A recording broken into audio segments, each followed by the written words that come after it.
आप सबका आने के लिए बहुत बहुत धन्यवाद। आप सबको पता है कि इस प्रेस कॉन्फ्रेंस का विषय क्या है। हमारे आम आदमी पार्टी के कन्वीनर और दिल्ली के मुख्यमंत्री अरविंद केजरीवाल जी को परसों अरेस्ट किया गया। ये सब आप मीडिया में देख ही रहे हैं कि उन्हें अरेस्ट किया गया। एक बहुत बड़ा लिकर स्कैम हुआ है। उस लिकर स्कैम के चलते 100 करोड़ मिले हैं आम आदमी पार्टी को, जो उन्होंने चुनावी खर्चे में इस्तेमाल किए। ये सब हेडलाइंस आप सुन रहे हैं, लेकिन इन हेडलाइंस के पीछे तथ्य क्या है वो मैं आपके साथ शेयर करना चाहती हूँ कि सच्चाई क्या है इन सब हेडलाइंस के पीछे। अरविंद केजरीवाल जी को आज किंग पिन बताया गया है इस स्कैम का। कुछ दिन पहले ईडी ने मनीष सिसोदिया जी को किंग पिन बताया था। उससे पहले उन्होंने जिस जन को किंग पिन बताया था, मैं आपको उनसे परिचित करना चाहती हूँ। वो है औरोबिंदो फार्मा के कर्ता धर्ता, उनका नाम है मिस्टर रेड्डी। उनको किंग पिन बताया गया था। जब शराब नीति जो हमने बदली, उसको हमें रोका गया, हमने वो शराब नीति को रिवर्स करने बोला गया, उसके तुरंत बाद 2022 में नवंबर में रेड्डी जी को अरेस्ट किया गया।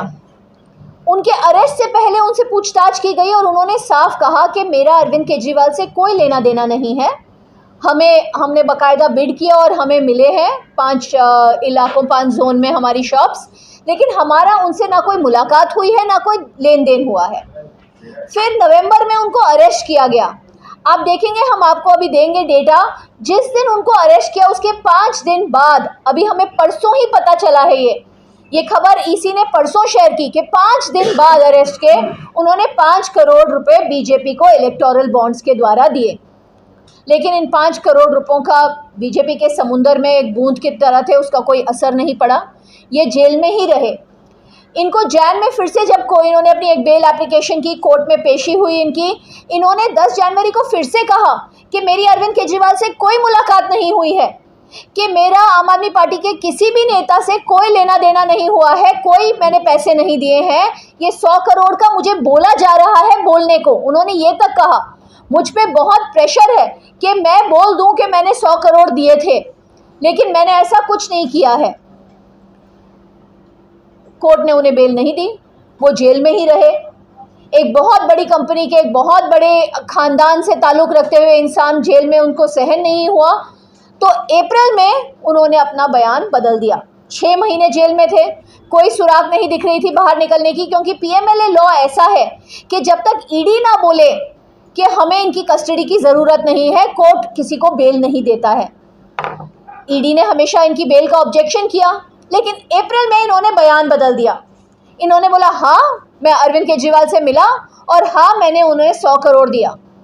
उन्होंने ये बयान उनका देना ही था कि उसके बाद उन्होंने बेल अप्लाई की। किस बेसिस पे बेल अप्लाई की? कि मेरी कमर में दर्द है।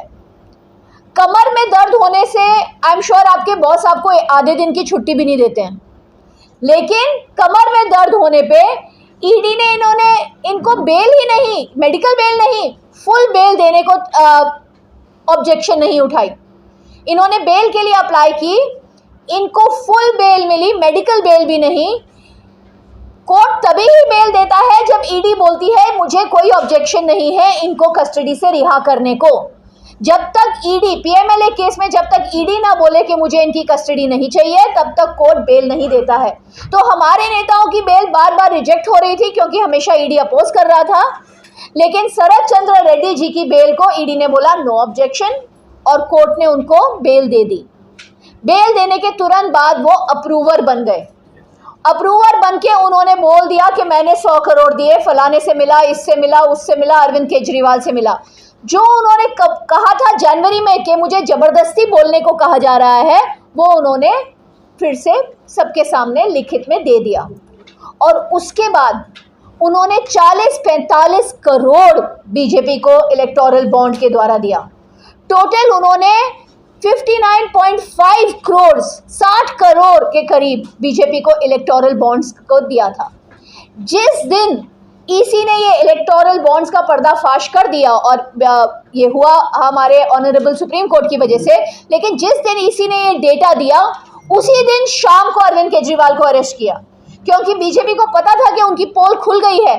उनके जो अप्रूवर हैं महज वो लोग हैं जिनको इन्होंने या तो धमकाया है या जेल में डाला है, और कहा है कि अगर आप अरविंद केजरीवाल के खिलाफ बयान दोगे तो हम आपको बाहर छोड़ेंगे।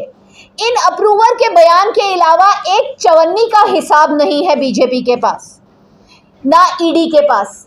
कोई मनी ट्रेल नहीं है। जब मनीष सिसोदिया जी की बेल डिनाई की थी, ऑनरेबल सुप्रीम कोर्ट ने 10 बार पूछा कि कोई मनी ट्रेल है क्या, और माना कि कोई मनी ट्रेल नहीं है। कहीं पे भी ऐसा नहीं मिला है कि मनीष सिसोदिया जी के घर में, उनके गांव में, उनके बैंक लॉकर में, सबके सब जगह छान मारा। अरविंद जी के घर पे रेड हो चुकी है, संजय सिंह जी के घर पे रेड हो चुकी है, उनके परिवार वालों को हाउस अरेस्ट में रखा गया, लेकिन किसी से भी 1 रुपया या एक पुरावा, एक प्रूफ नहीं मिला।